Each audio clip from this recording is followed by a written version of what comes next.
This was, in fact, I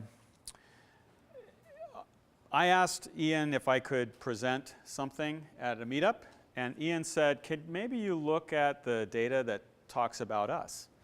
And I said, okay, and I looked at some particular piece of information, and then I went to work on it. This presentation, I'm going to talk a little bit about my experience with that, because really, I had only in January been programming with D3 for maybe a month, not even really that. I just played around with some of the tutorials. So it was, for me, a really good first experience at trying to do something relatively substantial.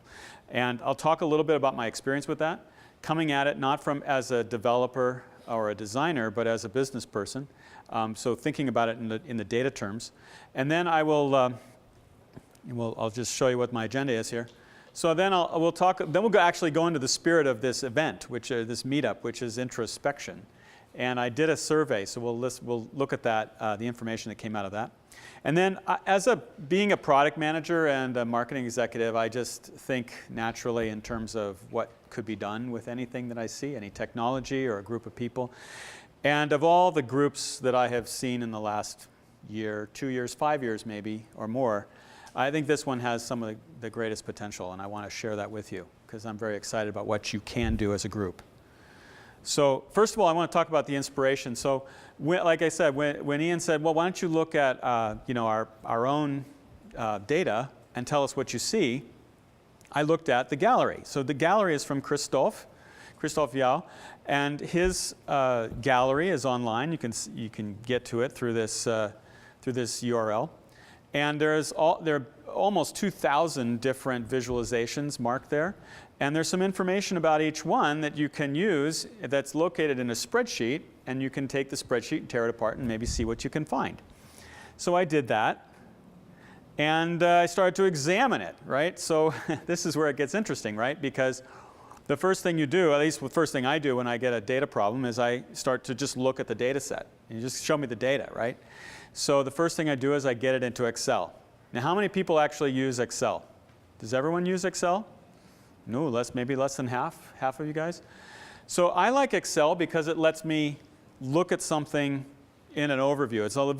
It's in its own way a little bit of a visualization. So what I saw here was I saw title, author, URL, and type fields.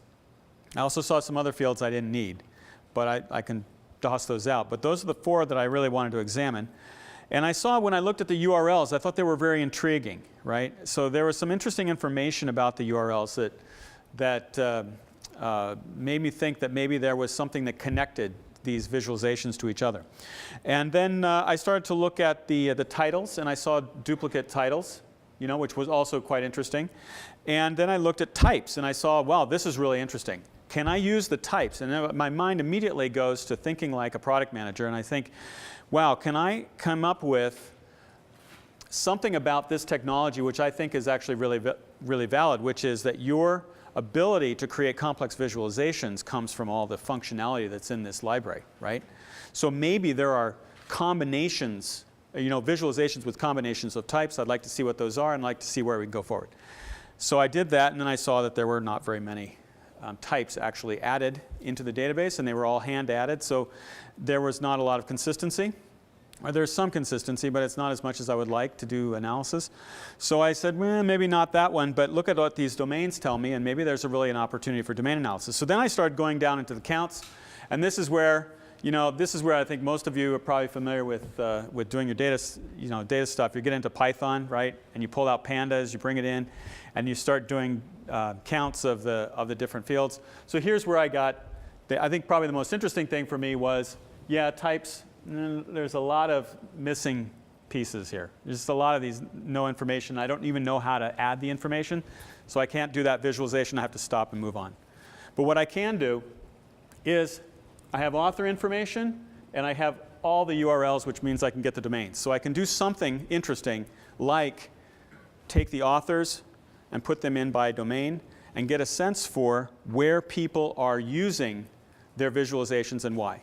So that's how I was thinking, and that's where I went to on my journey. So now I have to take the data, I have to transform it, right, into something useful so I can actually get some real data to report And it's like, people are familiar with the Family Circus cartoon. So I know it's kind of dates me a little bit because I saw it when I was a kid. But there's this little Billy boy, and he runs all over the world, and he's got, this path, and he's distracted by just pretty much everything that's around him. Well, that is what I think of myself when I'm doing data investigations. It seems like I'm going down every path. I'm looking at everything. Whoa, look at this. This is cool. And it's just total sidetracking and yak shaving, right? I mean, all these things you have to do to get to your answer. And that kind of happened to me here. But I'll share with you that really simply, I went from, number one, I've got to get my data in order. So there are certain columns I don't need. I'm just going to get rid of those. There's certain columns I do need, like domain, which I didn't have. So I'm going to strip all the information out of the URL to get all my domains and put them into a column. Okay, so then I have now authors, and I can get author information from where? From the URLs. There was a lot of author information in the URL, so I could pull that out. And then I created my own classifications for that. So then I was able to assign authors. I got most of the way. I got to probably about 80%, maybe 80, 90%. And on the domains, I could consolidate domains, right? So I had a few different domains. And then finally, once I had the finished CSV, I could build a JSON tree structure and go to town. I did all this with Python, which I'm sure is pretty much what everybody here does. Is that true? Am I getting head nods on that? A lot of people using Python for basically data wrangling. So I'm doing the same thing. Okay, now I get to the end and I'm like, wow, what do I do with this, right? I've got a JSON tree. I can use a number of different visualization layouts in D3, but I started with this one. Why did I start with this one? Well, because I kind of like the idea of, it's kind of rounded. It wasn't as specific. I thought it needed to be a little bit more vague in some ways because it's not very descriptive right now. It's kind of, I'm just getting started. So I started with the pack layout, which lets me do this bubble pack, which is really cool. And then I don't know if anybody's been on here to see it, but when you hover over it, different parts of it will show up. And in particular, on this side, on the domain, I just showed the title of the name of the domain where they were being displayed. And then inside, where the blue circles are, where the author was, I was providing the author name, the full author name if I had it, and the number of visualizations they had done on that particular domain. The other thing that was kind of cool was I do a lot of mobile work. I've been in the mobile area, in industry since 1992.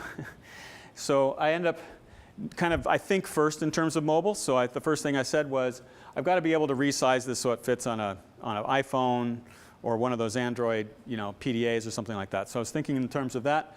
And then with mobile CSS, it was like, well, when you go to that size, you viewed it, you change the size, you need to change some of the fonts. And I really like to get rid of, with touchscreens, I like to get rid of the hover stuff when the touchscreen's in place. So that's how I got to a decent visualization that I could find useful. Now, it turns out that I really love this because it's like a fractal image. And my dad's really into fractals. So my dad was a rocket scientist. I say that because he was, actually. And he and my mom both, back in 1961, 62, they were working on the Mercury spaceflight. And he was the guy who was responsible for taking all the stuff that was in an engine and fitting it into the fuselage of the rocket. So he actually had to think through how it all fit. And then to the end, he started thinking about the cone, the turbulence, and the chaos of that exhaust. And so from that, he just kept thinking about it, and he shared that with me as he got older. So I've always been thinking about the fractal images. And when this popped up, that immediately came to mind. So I have to say that from my experience, my first experience working with D3, the aspect of the beauty that comes from the visualization and the layout was a big part of what really intrigued me with it. It wasn't just that you could get the data into place, but it was the beauty of it, right? And the ability to show something that's really compelling and gets people's attention. Okay, so that's our first little step through through my presentation. Just tell you a little bit about what I was thinking when I was writing that or building that out. But now I wanted to talk about the 3 questions that I posed in the abstract. So these questions, and you'll have to excuse me, I thought it would best to do a nice shift as we move to the next session. So, this is actually a a town in New Hampshire. It's called Amherst, New Hampshire. They have a beautiful village there, and it's very old, and nothing's actually changed in probably 200 years. And people like it that way. Meanwhile, actually, if you looked inside their house, they're filled with, tech and everything. They're very interesting people. I like them. These are the 3 questions I posed. Who are we? Why do we matter? And what can we accomplish? And I'll tell you, this will become really clear. Why I chose these questions will become clear at the end. But for now, let me just share with you that this is a way for me to interact with the group and to learn a little bit more and to share it back, right, as to what we're, what it is that we are as a group. So the thing I did was I asked if you could give me some information in a survey. And I put the survey on SurveyMonkey. How many people use SurveyMonkey? A few of us, yeah. It's not a bad tool. It's free, for the most part, unless you're a corporate user. And it lets you ask some questions, and people get to it on the internet. So you'll notice that the questions that I asked in SurveyMonkey are not the same as the questions that I'm going to pose to you as introspective questions today. So the questions I'm asking are a little different because I'm thinking like I have to switch gears and think like a market researcher for a moment. And in this particular case, I'm actually trying to tease out some of the information that I think is going to be important for the introspective questions that we're asking. And one of those things is, well, what type of work do you do and what skills do you bring to your job, right? So I'm thinking people here are going to answer, I'm a developer, I'm a designer, I'm a programmer, I'm a business person, right? That's the type of work you do. But what skills do you bring? I'm an artist, I'm a visualization person, I'm a coder, hacker, scripter. I mean, there are different things that people will say that add to the nuance of who they are. The second thing is, why do you use the D3 library? I was asking this question specifically to find out why people were using this library versus some other tool, right? What other tools are out there that you could be using, like Tableau or Excel, right, as a standalone tool? Or ProtoViz. Okay, that's an inside joke, right? You can't use ProtoViz because they shut it down so Michael Bostock could work on D3. But then the last thing was, what is the most awesome thing you can imagine happening? I'm perfectly trying to find vision here. Who here has vision? Who is thinking out of the box, thinking what amazing thing they could be doing with this technology? And really, does it have that ability, right? And you'll hear that by looking at the answers to those questions. You hear that, or you see it in the answers. Okay, so the reality is I didn't get many responses. And I think that may be just the size of our reach. I mean, a lot of this comes down to numbers, right? I mean, a marketing guy, right? So you think the marketing is kind of fluffy, but marketing is really about numbers.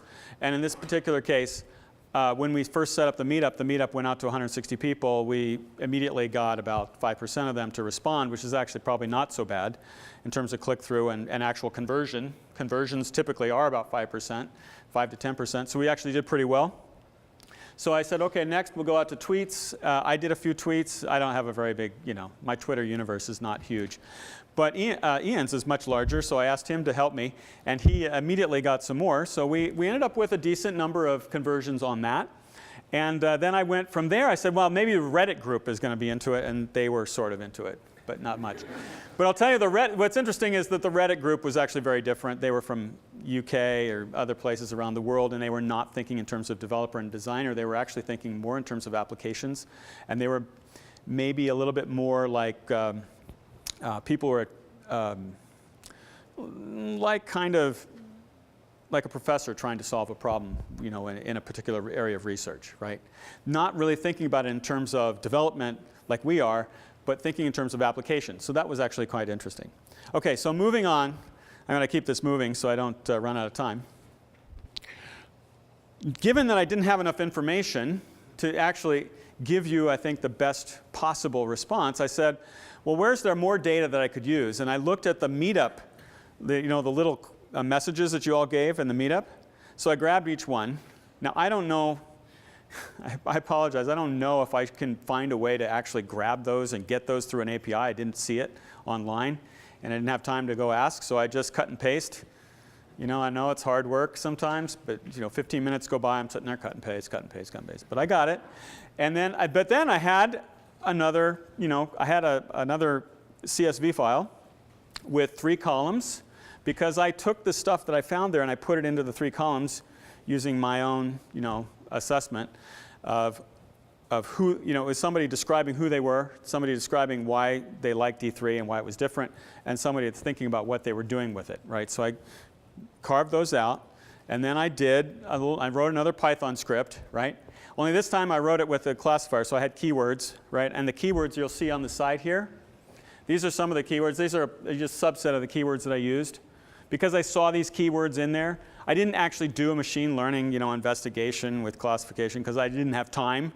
I had 30 minutes in the afternoon. I don't have time for that, right? So I basically just, I wrote a little classifier and I said, if these keywords are in this message, tick it, right?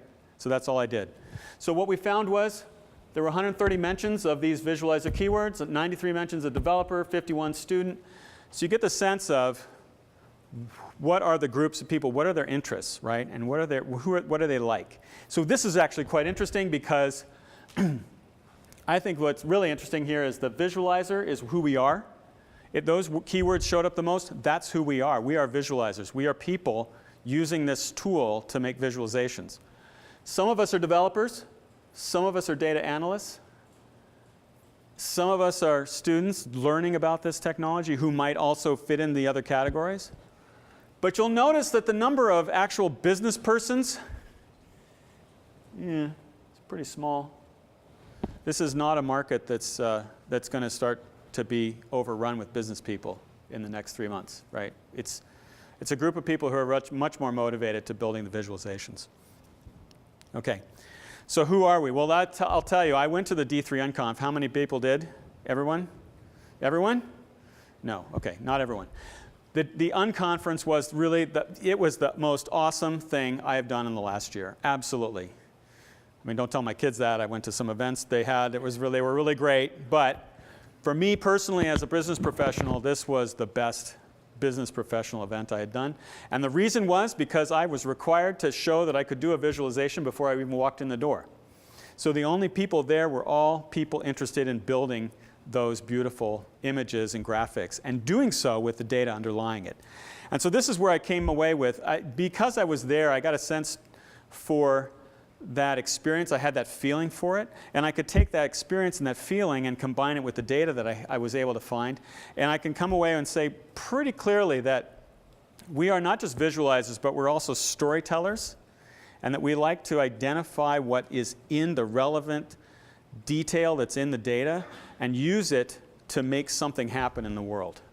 And that is part of what, to do that, not just anybody can do that, okay? We are creative, we are collaborative, and we also challenge each other. And we're developers and designers, and we're data scientists. We're an interesting Venn diagram, as I was mentioning earlier. The reason I picked these 3 people, Anders Ryuta is a guy I met at the event, a wonderful man. He works at the Gladstone Research Institute, and he is working on a repository called the Pathway Visio.js. So he's building what I was interested in, which is a network diagram editor, and he started collaborating with me. And I've been working with him on a shapes library that I can use to create diagrams. But doing the diagrams without having to go through this really complicated, thing that we all end up seeing in our blocks, but actually do it with each one of those visual elements, do it with one line. And I wanted to be able to do each element with one line so I can make a nice, beautiful visual.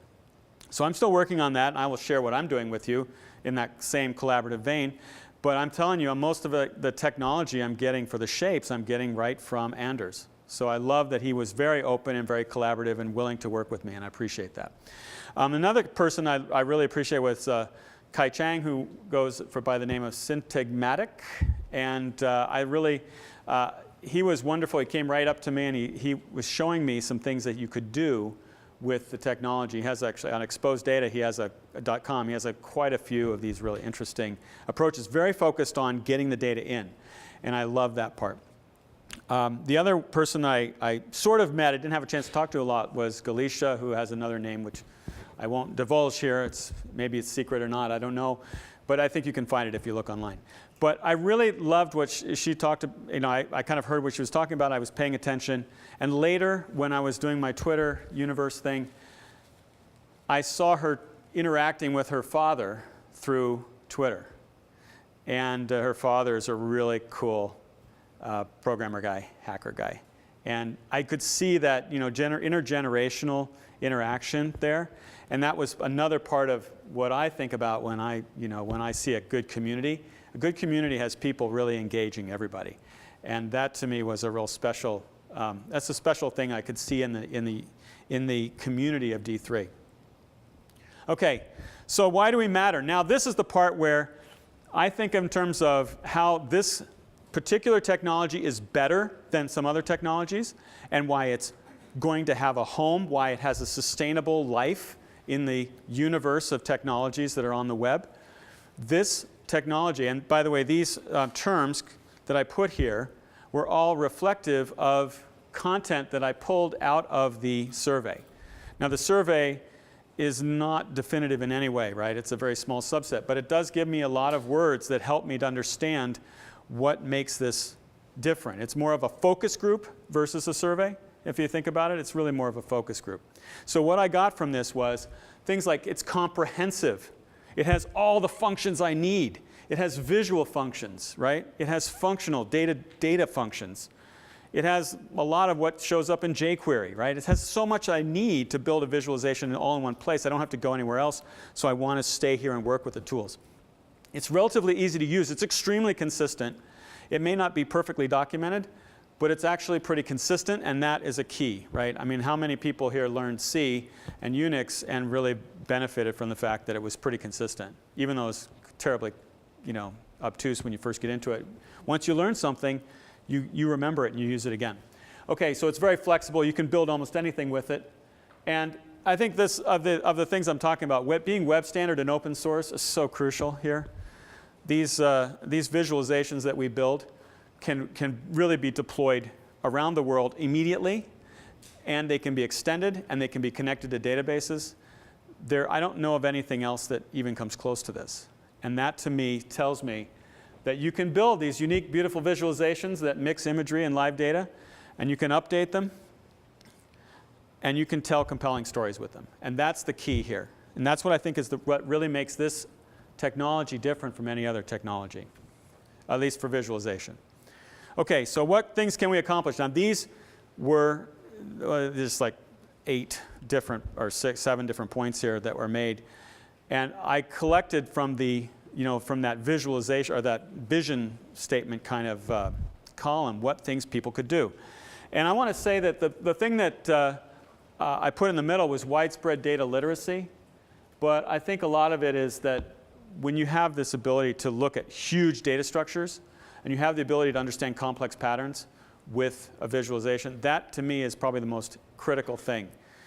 So much of business, and I'm a business guy, right? So many business presentations are a 2x2 matrix, right? There's a picture, it's a 2x2 matrix. We simplify everything down to this essence. And that drives some very poor decisions in business. When you simplify it down into just a few points, you leave out many things that are important. You do that so you can make it simple to convey some information and make a decision or get a decision made. But that doesn't mean it's the right decision. It's just you got a decision made. So the more that we can put into those visualizations, the more complexity, a nuance of the complexity of the world we can put into the visualizations, the more relevance it can have in lots of different venues, including business. Okay. So an example of what that means is, to me, what example of what you can do with this is the the refugee project. And I'm saying this is the kind of thing you can do. You can shine a light on an element of the world that's out of control. I didn't show a business idea. I could have showed a business idea, but I didn't think that was as important as this one. So Ikene Ijema was giving his talk at the same time I was giving my talk at back in January. And it really resonated with me. This is the kind of thing you can do with this technology. You can change the world. You can heal the world by shining a light on something that's not so pleasant. And there are plenty of these to be had. I'm a father of 2 kids. I want the world to be a better place for them as they get out of high school and go to college. And this is the kind of technology that can help people to make better decisions in the world by seeing things more clearly. I can assure you that my kids are thinking about this in a very different way than my generation, the generation that came before me, and potentially even your generation.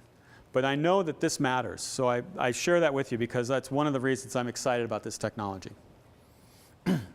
Okay, so the best way to look at this vision and opportunity is all about predicting the future, right? We're going to show you where we're going to go. Okay, so I can't just show you right away, but I will show you this. Predicting the future is very difficult, right? Not everyone can do it. But one thing we can do is we can assess what we have today in terms of a technology and to understand what can be done with it. So the way I use my own technique for this, it's very much like the lean techniques that you see, the lean canvas, the lean project management that you see out there. Steve Blank, Eric Rees are practitioners that you should be paying attention to in this area. Marketing in the past was very top-down, and top-down, and innovation kind of came in fits and starts, but it was usually very technology-generated. But we so much depend on innovation now for the future. A future of our businesses. So it's important that we pay attention to how businesses get off the ground. So I look at it, strategy assessment, as a combination of, do you have a gap, right? Do you have something that no one else, that is so important in the world, so critical that, if you could just answer the question or solve the problem, people would rush to you to pay for your service. Do you have an advantage? Technical advantage of some kind, usually at the beginning, but can you take that technical advantage and turn it into something else, right? A little bit more sustainable, a little more long-term advantage. Maybe like an API of some kind, or a brand, or relationships. Do you have a unique value proposition that no one else has? And can you make money on this? Do you have the ability to make gain?